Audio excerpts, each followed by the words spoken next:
ओम शांति। आज है 14 फरवरी 2024। बाबा के साकार रूप से चले हुए मधुर महावाक्य हैं। मीठे बच्चे, अंतर्मुखी हो, अपने कल्याण का ख्याल करो। घूमने फिरने जाते हो तो एकांत में विचार सागर मंथन करो। अपने से पूछो, हम सदा हर्षित रहते हैं? तो आज बाबा हमें कह रहे हैं, बच्चे अपने कल्याण के विषय में अंतर्मुखी होकर के सोचो, ख्याल करो कि मैं कितना खुश रहता हूँ सारे दिन में। कभी घूमने फिरने भी जाओ तो भी बाबा कहते एकांत में विचार सागर मंथन करो। प्रश्न है आज का, रहम दिल बाप के बच्चों को अपने पर कौन सा रहम करना चाहिए? भगवान कैसे हैं? रहम दिल। और बाबा कहते आप बच्चों को भी रहम करना चाहिए। उत्तर है, जैसे बाप को रहम पड़ता है कि मेरे बच्चे कांटे से फूल बने, बाप बच्चों को गुलगुल बनाने की कितनी मेहनत करते हैं, तो बच्चों को भी अपने ऊपर तरस आना चाहिए कि हम बाबा को बुलाते हैं, हे पतित पावन आओ, फूल बनाओ। अब वो आए हैं तो क्या हम फूल नहीं बनेंगे? रहम पड़े तो देही अभिमानी रहें, बाप जो सुनाते हैं उसको धारण करें। तो बाबा कहते हैं कि भगवान हमको कांटे से फूल बनाने आए, हम पर रहम कर रहे, तो हमें खुद पर भी रहम और तरस आना चाहिए कि बाबा जो कह रहे हैं, हमने उनको इतना समय भक्ति किया, याद किया, बुलाया, अब वो आ गए हैं तो उनकी बात भी हमें माननी चाहिए। और बाबा कहते हैं अपने ऊपर रहम करना माने सोल कॉन्शियस होकर के रहना। ओम शांति। बाबा ने कहा, ये तो बच्चे समझते हैं, यह बाप भी है, टीचर भी है, सतगुरु भी है। तो बाप बच्चों से पूछते हैं कि तुम यहाँ जब आते हो तो लक्ष्मी नारायण के और सीढ़ी के चित्र को देखते हो? जब दोनों को देखा जाता है तो एम ऑब्जेक्ट और सारा चक्र बुद्धि में आ जाता है कि हम देवता बनकर फिर ऐसे सीढ़ी उतरते आए हैं। यह ज्ञान तुम बच्चों को ही मिलता है। तुम हो स्टूडेंट। एम ऑब्जेक्ट सामने खड़ा है। हमारे एम ऑब्जेक्ट क्या है? लक्ष्मी नारायण जैसा बनना। कोई भी आए तो उनको समझाओ कि ये एम ऑब्जेक्ट है। इस पढ़ाई से यह देवी देवता जाकर के बनते हैं, फिर 84 जन्मों की सीढ़ी उतरते हैं, फिर रिपीट करना है। बहुत इजी नॉलेज है, फिर भी पढ़ते पढ़ते नापास क्यों हो पढ़ते हैं?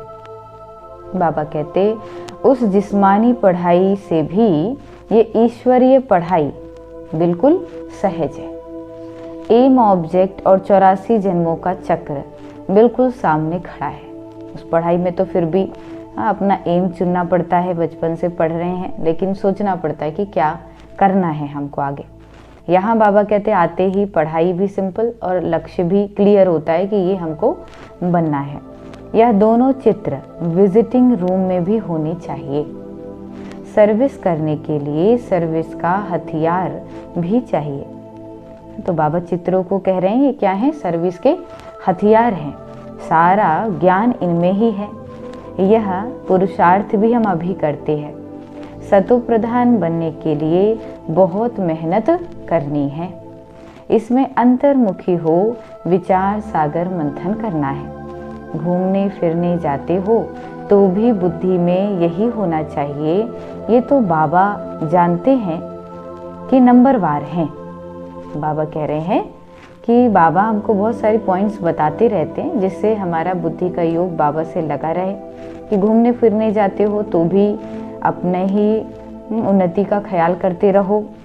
लेकिन बाबा कह रहे हैं मैं ये भी जानता हूँ कि हर एक जैसा तो नहीं है, सब नंबरवार हैं। कोई अच्छी तरह से समझते हैं तो जरूर पुरुषार्थ करते होंगे अपने कल्याण के लिए। हर एक स्टूडेंट समझते हैं कि ये अच्छा पढ़ते हैं, खुद नहीं पढ़ते तो अपने को ही घाटा डालते हैं। अपने को तो कुछ लायक बनाना चाहिए। तुम भी स्टूडेंट हो। तो आज बाबा बार बार हमको कह रहे हैं, बच्चे आप कौन हो? एक स्टूडेंट हो। अपनी लाइफ को एक स्टूडेंट लाइफ समझ करके हमको चलना है। जैसे पढ़ाई में एक स्टूडेंट होता है, अच्छी तरीके से पढ़ता है तो अच्छा पद पाता है, ऐसे ही हमें भी बाबा कहते हैं अपने पे ध्यान दो। सो भी बेहद के बाप के, बाबा कह रहे किसके स्टूडेंट हो ये भी ख्याल करो। ये ब्रह्मा भी पढ़ते हैं, ये लक्ष्मी नारायण हैं, मर्तबा और सीढ़ी है 84 जन्मों के चक्र की। ये पहले नंबर का जन्म, ये लास्ट नंबर का जन्म। तो सीढ़ी में सबसे स्टार्टिंग में होते हैं लक्ष्मी नारायण और अंत में वही आकर के बन जाते हैं ब्रह्मा बाबा और मम्मा। तो तुम देवता बनते हो, तो सोल वही है, लेकिन क्योंकि क्वालिटीज कम होती गई तमो प्रधान बन गए तो एकदम लास्ट में साधारण हो गए। अंत आने से ही सामने एम ऑब्जेक्ट और सीढ़ी पर, बाबा कह रहे हैं अंदर आते ही उनको एम ऑब्जेक्ट पर और सीढ़ी पर समझाओ। रोज आकर के इनके सामने बैठो तो स्मृति आए। चित्रों के आगे बैठो, तुम्हारी बुद्धि में है कि बेहद का बाप हमको समझा रहे हैं। सारे चक्र का ज्ञान तुम्हारी बुद्धि में भरपूर है, तो कितना हर्षित होना चाहिए। बाबा कहते खुशी होनी चाहिए, अपने से पूछना चाहिए कि हमारी ये अवस्था क्यों नहीं रहती है। जो बाबा कह रहे हैं कि तुम्हें तो बड़ी खुशी होनी चाहिए, वो नॉलेज जो किसी और को नहीं है। लोग कंफ्यूज रहते हैं कि दुनिया में हम क्यों आए हैं, क्या करना है। हम परेशान होते हैं, कमाते हैं, खाते हैं, लेकिन फिर भी कुछ एम नहीं पता होता। आपको पता है, तो एक क्लियरिटी जब मन में होती है तो बाबा कहते खुशी होनी चाहिए। क्या कारण है जो हर्षित रहने में रोला पड़ता है। जो चित्र बनाते हो उन्हों की बुद्धि में भी होगा कि ये हमारा भविष्य पद है, ये हमारी एम ऑब्जेक्ट है और यह 84 का चक्र है। गायन भी है सहज राजयोग। सो तो बाप रोज समझाते हैं कि तुम बेहद बाप के बच्चे हो तो स्वर्ग का वर्षा जरूर लेना चाहिए। और सारे चक्र का भी राज समझाया है तो जरूर वह याद करना पड़े। और फिर बातचीत करने के मैनर्स भी अच्छे चाहिए। तो बाबा हमें कह रहे हैं एक तो पूरा आप स्वर्ग में चलने वाले हो, स्वर्ग का वर्षा भगवान दे रहे हैं। तो पहला तो बाबा कहते ये नॉलेज बुद्धि में रहे। दूसरा बाबा कहते क्या होना चाहिए, बातचीत करने के मैनर्स बहुत अच्छे होने चाहिए, चलन बहुत अच्छी चाहिए। चलते फिरते कामकाज करते बुद्धि में सिर्फ यही रहे कि हम बाप के पास पढ़ने के लिए आए हैं। और सब जो चीज़ें कर रहे हैं दुनिया में वो एक पार्ट है, वो एक रोल है, आत्मा को मिला है, आत्मा एक्टर है। लेकिन मुख्य मेरी जॉब अभी बाबा कहते टाइम पर क्या है, भगवान मुझे पढ़ाते हैं और मैं पढ़ती हूँ, मैं एक स्टूडेंट हूँ। ये बाबा कहते पक्का होना चाहिए। यह ज्ञान ही तुमको साथ ले जाना है।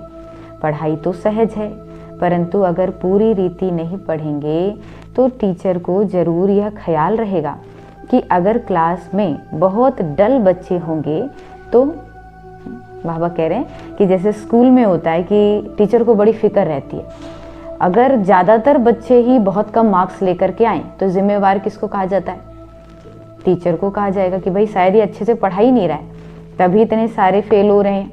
अब बाबा भी कह रहे हैं अगर ज़्यादा डल बच्चे होंगे तो हमारा नाम बदनाम होगा, इजाफा नहीं मिलेगा, गवर्नमेंट कुछ नहीं देगी।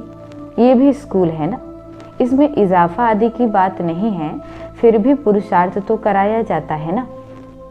ऐसा नहीं है कि बाबा को कोई इनाम मिलने वाला है, लेकिन फिर भी बाबा हमको क्या कहते, बच्चे अपनी चलन को सुधारो, दैवी गुण धारण करो, कैरेक्टर अच्छे चाहिए। बाप तो तुम्हारे कल्याण के लिए आए हैं, परंतु बाप की श्रीमत पर चल नहीं सकते हैं।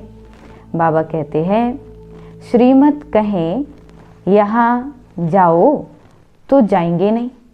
भगवान कहते हैं कि बच्चे सर्विस करने के लिए यहाँ जाना है, बाबा ने कहीं भेजा, कहेंगे यहाँ गर्मी है, यहाँ ठंडी है। बात तो बाबा कहते बाप को पहचानते नहीं कि कौन हमको कहते हैं। यह साधारण रथ ही बुद्धि में आता है, सोचते हैं कि शायद ब्रह्मा बाबा कह रहे हैं, लेकिन बाबा में समझा रहे हैं कि बच्चे आपको ये समझना चाहिए कि आखिर कहने वाला कितना ऊंचा बाप है। यह बाप बुद्धि में आता ही नहीं है। बड़े राजाओं का कितना सबको डर रहता है, बड़ी अथॉरिटी होती है। यहाँ तो बाप कहते हैं मैं गरीब निवाज हूँ, मुझ रचता और रचना के आदि मध्य अंत को कोई नहीं जानते। बाबा कहते हैं कितने ढेर मनुष्य हैं, कैसी कैसी बातें करते हैं, क्या क्या बोलते हैं, भगवान क्या चीज़ है यह भी जानते नहीं है। वंडर है ना। बाबा कहते हैं मैं साधारण तन में आकर अपना और रचना के आदि मध्य अंत का परिचय देता हूँ। 84 की यह सीढ़ी कितनी क्लियर है। आज बाबा का विशेष ध्यान है सीढ़ी के चित्र पर, और हमारा जो एम ऑब्जेक्ट है लक्ष्मी नारायण का चित्र। बाबा कहते हैं मैंने तुमको ये बनाया है, अब फिर बना रहा हूँ। तुम पारस बुद्धि थे, फिर तुमको पत्थर बुद्धि किसने बनाया? तो बाबा हमें पूछते हैं आधा कल्प रावण राज्य में तुम गिरते ही आए हो, अब तुमको तमो प्रधान से सतो प्रधान जरूर बनना है। विवेक भी कहता है बाप है ही सत्य, वह जरूर सत्य ही बताएंगे। भगवान के लिए कहते ही हैं कि वो सत्य है, गॉड इज ट्रुथ। यह ब्रह्मा भी पढ़ते हैं, तुम भी पढ़ते हो।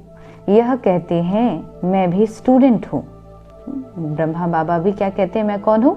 स्टूडेंट हूँ, पढ़ाई पर अटेंशन देता हूँ। एक्यूरेट कर्मातीत अवस्था तो अभी बनी नहीं है। ऐसा कौन होगा जो इतना उच्च पद पाने के लिए पढ़ाई पर ध्यान नहीं देगा? बाबा कह रहे इतनी इजी पढ़ाई हो, पढ़ाने वाला इतना प्यारा हो, तो फिर कौन है जो नहीं पढ़ेगा? सब कहेंगे ऐसा पद तो जरूर पाना चाहिए। बाप के हम बच्चे हैं तो जरूर मालिक होने चाहिए। भगवान को कहते हैं ना, भगवान दुनिया का मालिक है। अब उस मालिक के हम बच्चे हैं, तो बाबा कह रहे हैं आप भी मास्टर तो हो गए ना। बाकी पढ़ाई में उतराई चढ़ाई तो होती ही है। अब तुमको एकदम ज्ञान का तंत्र यानी सार मिला है। शुरू में तो पुराना ही ज्ञान था, धीरे धीरे तुम समझते ही आए हो। अभी समझते हैं, ज्ञान तो सचमुच अभी हमको मिलता है। बाप भी कहते हैं आज मैं तुमको गुह्य गुह्य बातें सुनाता हूँ। फट से तो कोई जीवन मुक्ति पा नहीं सकता, सारा ज्ञान उठा नहीं सकता। अब अगर एक दिन की पढ़ाई तो नहीं है कि एक ही दिन में पढ़ लिया जाए। पहले यह सीढ़ी का चित्र थोड़े ही था, अब समझते हैं बरोबर हम ऐसे चक्र लगाते हैं। हम ही स्वदर्शन चक्रधारी हैं। बाबा ने हम आत्माओं को सारे चक्र का राज समझा दिया है। बाप कहते हैं तुम्हारा धर्म, कौन सा धर्म? बाबा कहते हैं आदि सनातन देवी देवता धर्म जो है बहुत सुख देने वाला है। बाप ही आकर के तुमको स्वर्ग का मालिक बनाते हैं। औरों के सुख का टाइम तो अभी आया है।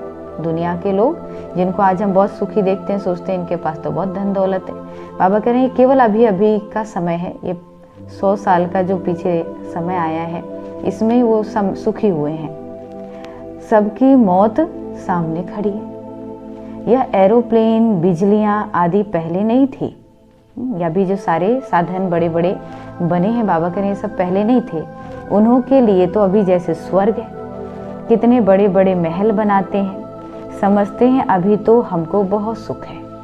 लंदन में कितना जल्दी पहुंच जाते हैं, बस यही स्वर्ग है। धनवान तो यही समझता है कि हमारे लिए तो स्वर्ग है। अब उन्हों को जब कोई समझाएंगे कि स्वर्ग तो सतयुग को कहा जाता है, कलयुग को थोड़े ही स्वर्ग कहेंगे। अब एक आपके सुखी होने से धरती स्वर्ग बन गई ऐसा तो नहीं है ना। बाबा कहते नरक में शरीर छोड़ा तो जरूर पुनर्जन्म भी नरक में ही लेंगे। आगे तुम भी यह बातें नहीं समझते थे, अब समझते हो। रावण राज्य आता है तो हम गिरने लग जाते हैं, सब विकार आ जाते हैं। अभी तुमको सारा ज्ञान मिला है तो चलन आदि भी बहुत रॉयल होनी चाहिए। बाबा कह रहे हैं जो ना समझ होते हैं वो जैसे कोई इल मैनर्ड हो, बहुत सही तरीके से सही चलन ना हो, तो कहते हैं शायद इनको कोई ज्ञान नहीं है, समझ नहीं है। अब बाबा हमको कहते तुम्हें तो सारा ज्ञान मिला है, तो बहुत रॉयल होना चाहिए, अभी तुम सतयुग से भी जास्ती वैल्यूएबल हो। बाबा जो ज्ञान का सागर है वह सारा ज्ञान अभी देते हैं, और कोई भी मनुष्य ज्ञान और भक्ति को समझ ना सके, मिक्स कर दिया है। समझते हैं शास्त्र पढ़ना ये ज्ञान है और पूजा करना भक्ति है। तो अब बाबा गुलगुल बनाते हैं। गुलगुल माने फूल जैसा, जैसे फूल होते हैं ना सॉफ्ट, कल भी बाबा ने कहा था फूलों जैसे खुशबूदार और नर्म होना चाहिए। बाबा कहते हैं गुलगुल बनाने के लिए बाबा कितनी आप पर मेहनत करते हैं। बच्चों को भी तरस आना चाहिए, तो किस पे तरस आना चाहिए हमें? सबसे पहले तो अपने आप पर। बाबा कहते कि हम बाबा को अब तक बुलाते आए, पतितों को आकर के पावन बनाओ, फूल बनाओ। अब बाबा आए हैं तो अपने पर भी रहम करना चाहिए। हाँ, कैसे करेंगे? अपने से पूछो, क्या हम ऐसे फूल नहीं बन सकते? अब तक हम बाबा के दिल तख्त पर क्यों नहीं चढ़े? अटेंशन नहीं देते हैं। बाबा कितना रहम दिल है, बाप को बुलाते ही हैं पतित दुनिया में आकर के पावन बनाओ। तो जैसे बाबा को रहम पड़ता है ऐसे बच्चों को भी रहम पड़ना चाहिए, नहीं तो सद्गुरु के निंदक ठौर ना पाए। यह तो किसको स्वप्न में भी नहीं होगा कि सद्गुरु कौन है। लोग गुरुओं के लिए समझ लेते हैं कि यह कहाँ श्राप ना दे दे अथवा अकृपा ना हो जाए, सद्गुरु का निंदक ठौर ना पाए। इसका अर्थ क्या समझते हैं कि शायद जो बाहर में हमने गुरु किए हुए हैं कहीं गुरु जी नाराज ना हो जाए और कोई श्राप ना दे दे। लेकिन बाबा कहते हैं वास्तव में सद्गुरु सारे जो गुरुओं का भी गुरु है, उनकी भी मुक्ति दिलाने वाला है, वो तो परमात्मा है। बच्चा पैदा हुआ समझेंगे गुरु की कृपा हुई, ये है अल्पकाल के सुख की बात। बाबा कहते हैं बच्चे अपने पर रहम करो। अब तक हम भगवान को कहते आए हैं भगवान रहम करो, आज वो दिन है कि भगवान हमको कह रहे हैं कि बच्चे तुम अपने पे रहम करो। मैं तो कर रहा हूँ, क्योंकि हमारी तरफ से ही बाबा कहते जब तक आपकी हिम्मत नहीं है तब तक भगवान भी मदद नहीं कर सकते। अब क्या रहम करेंगे? सबसे पहले तो बाबा कहते हैं देही अभिमानी बनो, सोल कॉन्शियस हो जाओ, तो धारणा भी होगी सब कुछ आत्मा ही करती है। मैं भी आत्मा को पढ़ाता हूँ। कौन पढ़ रहे हैं हम बैठ के यहाँ? आत्माएं। अपने को आत्मा पक्का समझो और बाप को याद करो। आत्मा को याद ही नहीं, बाबा कहते हैं अगर बाप को याद ही नहीं करेंगे तो विकर्म विनाश कैसे होंगे? भक्ति मार्ग में भी याद करते हैं, हे भगवान रहम करो।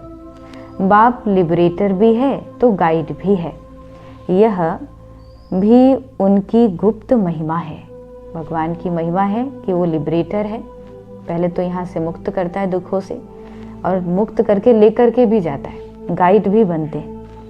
बाबा आकर के सब बतलाते हैं कि भक्ति मार्ग में तुम याद करते हो, मैं आऊँगा तो जरूर अपने समय पर, ऐसे जब चाहूँ तब आऊँ ये नहीं है। भगवान की बनाई हुई दुनिया के भगवान के जो कायदे हैं उसमें भी बाबा कहते हैं मैं खुद इंटरफेयर भी नहीं करता हूँ। ड्रामा में जब नूद है तब मैं आता हूँ, बाकी ऐसे ख्यालात भी कभी नहीं आते हैं। तुमको पढ़ाने वाला वो बाप है, यह भी उनसे पढ़ते हैं। वो तो कभी भी कोई खता नहीं करते, किसको रंज नहीं करते, बाकी सब नंबरवार टीचर हैं। वो सच्चा बाप तुमको सत्य ही सिखलाते हैं। सच्चे के बच्चे भी सच्चे, फिर झूठे के बच्चे बनने से आधा कल्प झूठे बन पड़ते हैं। बच्चे, बाबा हमें क्या समझा रहे हैं कि बच्चे आप सच्चे बाप के सच्चे बच्चे बनो। सच्चे बाप को ही भूल जाते हैं। पहले पहले तो समझाओ कि यह सतयुगी नई दुनिया है या पुरानी दुनिया है, तो मनुष्य समझे कि यह प्रश्न तो बहुत अच्छा पूछते। इस समय सभी में 5 विकार प्रवेश हैं, वहाँ 5 विकार होते नहीं। ये है तो बहुत सहज बात समझने की, परंतु जो खुद ही नहीं समझते तो वह प्रदर्शनी में बाबा कहते क्या समझाएंगे। सर्विस के बदले डिसर्विस करके आएंगे। बाहर में जाकर सर्विस करना मासी का घर नहीं है, बड़ी समझ चाहिए। बाबा कहते बाबा हर एक की चलन से समझ सकते हैं, इसलिए बाबा आज विशेष कह रहे हैं कि अपनी चलन पर, मैनर्स पर बड़ा ध्यान होना चाहिए। अगर आप बाहर जाते हो, सर्विस करते हो, तो ऐसा नहीं है कि बड़ा आसान है। बाप तो बाप है, फिर तो बाप भी कहेंगे। यही ड्रामा में था। कोई भी आता है तो ब्रह्मा कुमारी का समझाना ठीक है, नाम ही है। यहाँ विश्वविद्यालय का नाम है ब्रह्मा कुमारी ईश्वरीय विश्वविद्यालय। नाम वाला भी ब्रह्मा कुमारियों का होना है। इस समय सब 5 विकारों में हिरे हुए हैं, उन्हों को जाकर के समझाना कितना मुश्किल होता है। कुछ भी समझते नहीं हैं, सिर्फ इतना कहेंगे ज्ञान तो अच्छा है, खुद समझते नहीं है। विघ्न के पीछे, बाबा कहते विघ्न के पीछे विघ्न पड़ता रहता है, फिर युक्तियां भी रचनी पड़ती है। पुलिस का पहरा रखो, चित्र इंश्योर करा दो, क्योंकि पहले समय में बाबा कह रहे बहुत विरोधी ऐसी भी कुछ आत्माएं हुई जो चित्रों को जला देते थे, पसंद नहीं करते थे। तो बाबा ने कहा इनको थोड़ा सिक्योर रखना चाहिए, चित्रों को भी। यह यज्ञ है, इसमें विघ्न जरूर पड़ेंगे। सारी पुरानी दुनिया इनमें स्वाहा होनी है। विश्व किशोर भाऊ की किताब है, उसमें आप पढ़ेंगे कि भाऊ को एक बार बाबा ने जब इस तरीके से हंगामे बहुत हो रहे थे तो उनकी एक पूरी पुलिस की ड्रेस सिलवाई गई, मतलब ऐसा लुक बना करके फिर उनको गेट के बाहर खड़ा कर दिया, ताकि आने जाने वाले पहले उनसे परमिशन ले, पूछे, फिर उसके बाद ही भीतर आए। तो सेफ्टी का भी बाबा बड़ा ख्याल रखते थे। बाबा ने कहा नहीं तो यज्ञ नाम क्यों पड़े, यज्ञ में स्वाहा होना है। इसका रुद्र यज्ञ, बाबा कहते ये जो नाम है रुद्र ज्ञान यज्ञ, ज्ञान को पढ़ाई भी कहा जाता है। ये पढ़ाई भी है तो यज्ञ भी है। तुम पाठशाला में पढ़कर देवता बनते हो, फिर यह सब कुछ इस यज्ञ में स्वाहा हो जाता है। पुरानी दुनिया की बाबा कहते जो सारी पुरानी दुखदाई चीज़ें हैं, ये सारी परिवर्तन के समय में समाप्त हो जाएंगी। समझा वही सकेंगे जो रोज प्रैक्टिस करते रहेंगे। तो आज बाबा विशेष जो हमको कह रहे हैं कि आपकी ये स्टूडेंट लाइफ है, इसमें ज़रूरी क्या है, प्रैक्टिस। अगर प्रैक्टिस नहीं होगी तो वह क्या बात कर सकेंगे। दुनिया के मनुष्यों के लिए स्वर्ग अभी है, अल्पकाल के लिए, और तुम्हारे लिए स्वर्ग आधा कल्प के लिए होगा।